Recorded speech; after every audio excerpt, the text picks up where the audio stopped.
Apa semua sampai 7.30 tu gelap lagi. Pergi kerja apa semua tu berasa hati tak sedap hari ni. Hari ni kata pasal apa? Gelap. Macam malam ni. Matahari langsung tak ada. Allahu Akbar, subhanallah. Takutlah, takut. Ya Allah Rabbi, takut. Pasal apa ni? Pasal apa matahari tak naik ni?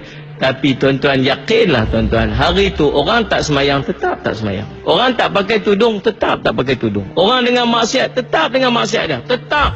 Tetap dengan maksiat dah. Dah, dia takkan berubah. Kalau nak kira tanda, bukan matahari naik sebelah barat. Tanda, berapa banyak tanda dah Allah bagi. Nu yang tsunami bro, habis mati beratus-ratus ribu orang apa semua. Ni orang semayang dah kat situ. Tak juga. Hari tu yang bunyi di langit, yang seluruh dunia dengar.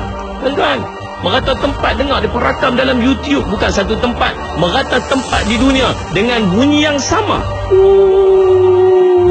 Bunyi kat langit, 20 minit punya bunyi. Takut, bergegak rumah, bergegak cermin rumah. Takut, subhanallah. Paling dekat dengan kita bunyi kat Bintulu. Tuan-tuan, bunyi begitu menakutkan. Habis hilang bunyi tu, semayang tak? Dah juga, orang duduk pergi masjid, orang tu juga tak tutup aurat, berlambak lagi. Mai pilah apa tanda pun tuan-tuan, orang maksiat tetap dengan maksiatnya. Orang tak semayang tetap dengan maksiat. Dah bila mereka nak buat ni? Bila mereka nak buat tu? Hari pagi yang matahari naik sebelah barat. Hari itu semua orang beriman. Tapi iman dia sudah tak jadi manfaat, kata Allah. Orang yang sudah beriman tapi baru nak buat amal, amalnya sudah tidak menjadi manfaat.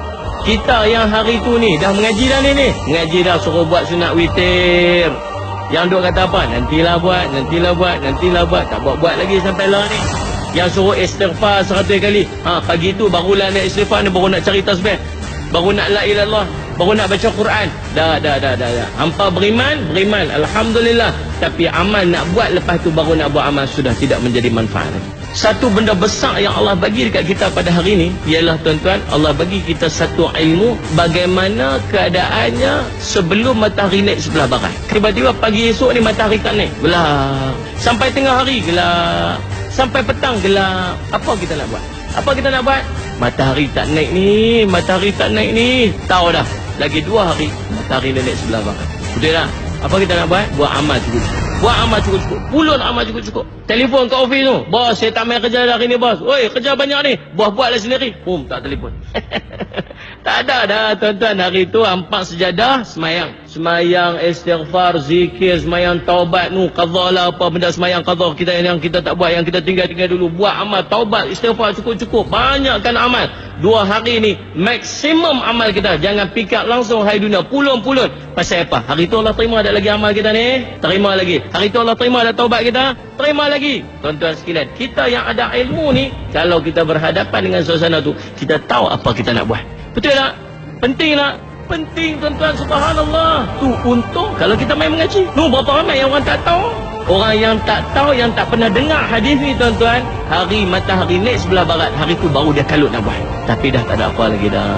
Penyesalan yang sudah tidak berguna lagi. Tuan-tuan, tu pentingnya ilmu. Tu baru satu contoh betapa pentingnya ilmu bila kita berhadapan ni. Kita duduk di akhir zaman ni yang menunggu-nunggu akan detik kiamat.